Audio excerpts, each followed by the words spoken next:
کیوں ہو؟ تمہیں مجھ سے گلا کیا ہے؟ اچانک بے رخی اتنی، بتا تو دو ہوا کیا ہے؟ مناؤں کس طرح تم کو؟ مجھے اتنا تو بتلا دو۔ ہم اور آپ شاید سوچ بھی نہیں سکتے کہ کوئی اپنی موت کی کہانی خود لکھے اور پھر ویسا ہو بھی جائے۔ جی ہاں، اور ایسا ہی کچھ حقیقت میں بھی ہو گیا ہے۔ 5 دسمبر کو اگر آپ کو یاد ہو تو راولپنڈی میں ڈریگ ریس حادثے میں والد سمیت جاں بحق ہونے والے معصوم اسفندیار نے اپنی موت سے صرف 2 دن پہلے انگریزی کے پیپر کے لیے کار حادثے پر ایک مضمون لکھا تھا، اور یہ مضمون اس کی موت کی اصلی کہانی بن گیا ہے۔ کیا خط اس نے لکھا اور اس کے بعد اس کے خاندان خصوصاً والدہ اور اس کی زخمی بہن کا کیا حال ہے؟ دیکھتے ہیں اسلام آباد سے آصف علی بھٹی کی رپورٹ میں۔ تجھے سب ہے پتہ۔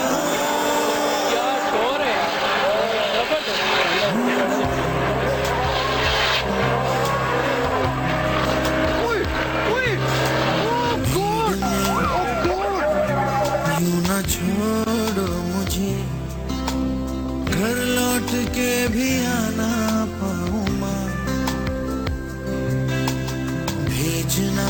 میں اس وقت اس مقام پر موجود ہوں جہاں اتوار کی صبح ڈریگ ریس میں حصہ لینے والے 2 کار سواروں نے اپنی گاڑیاں دوڑائیں، اور اسی ٹریک پر ایک کار سوار سے گاڑی اس کے کنٹرول سے باہر ہوئی، اور اس جگہ فٹ پاتھ کے حصے سے اس گاڑی نے آ کے ٹکر لی، اور یہاں سے پلانگتی ہوئی اس طرف جو لوگ اس کار ریس کو دیکھنے کے لیے آئے تھے ان پر چڑھ دوڑی، اور اس المناک حادثے میں 3 خاندانوں کے 5 افراد کی زندگیوں کے چراغ گل ہو گئے۔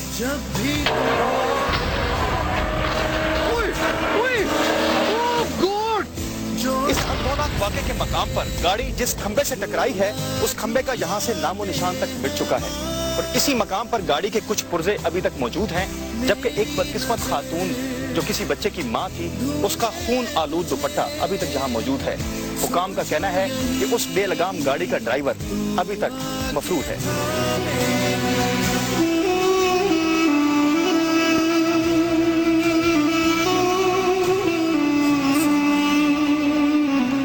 اس المناک حادثے کا سب سے زیادہ دل گرفتہ اور حیران کن پہلو یہ ہے کہ چہرے پر سنجیدگی سمیٹے 11 سالہ اسفندیار نے اپنی موت کی کہانی 2 روز پہلے ہی لکھ ڈالی۔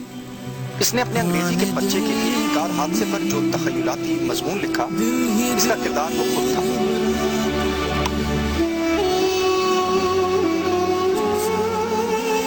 گزشتہ رات میں ایک پارٹی سے دیر سے گھر لوٹا اور سو گیا۔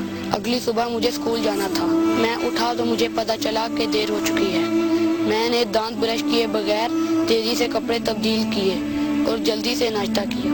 مجھے پتہ چلا کہ میرے چچا عادل اور چھوٹی بہن جمانہ پہلے ہی میرے بغیر جا چکے ہیں۔ میں نے پیدل جانے کی بھی پرواہ نہیں کی۔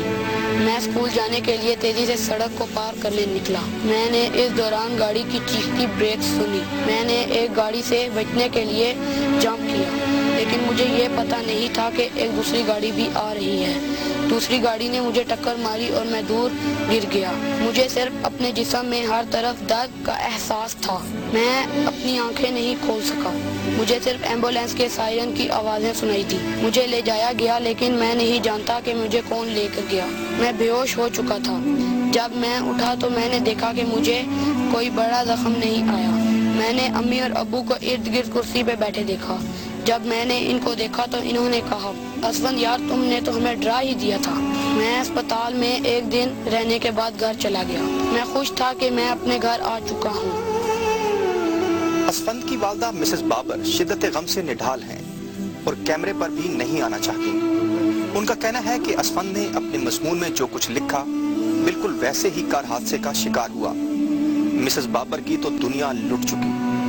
کپکپاتی آواز اور چھلکتے آنسوؤں سے ممتا نے بتایا کہ دی اینڈ سے پہلے ان کے بیٹے اسفندیار نے جو کچھ لکھا تھا بالکل اسی طرح اس کی لاش کے بائیں جانب وہ کھڑی تھی اور دائیں جانب اس کے والد کی لاش پڑی تھی، اور وہ اپنے خالق حقیقی سے جا ملا تھا۔ مسز بابر کہتی ہیں کہ وہ اتوار کو اپنے والد کے ساتھ جاتے ہوئے مڑا اور میرے پاس آ کر کہا، ممی، ہیری پوٹر کی کہانی میں جانے والے کو واپس لانے کا ایک طریقہ ضرور ہے، لیکن جانے والا واپس آ بھی جائے تو اس کو یہ دنیا اچھی نہیں لگتی۔ میں جا رہا ہوں، مجھے واپس مت بلانا۔ یہ وہ کلاس روم ہے جہاں اسفندیار اپنے دیگر ساتھیوں کے ہمراہ علم حاصل کیا کرتا تھا۔ آج وہ نہیں ہے تو اس کے ساتھی بھی غم میں مبتلا ہیں۔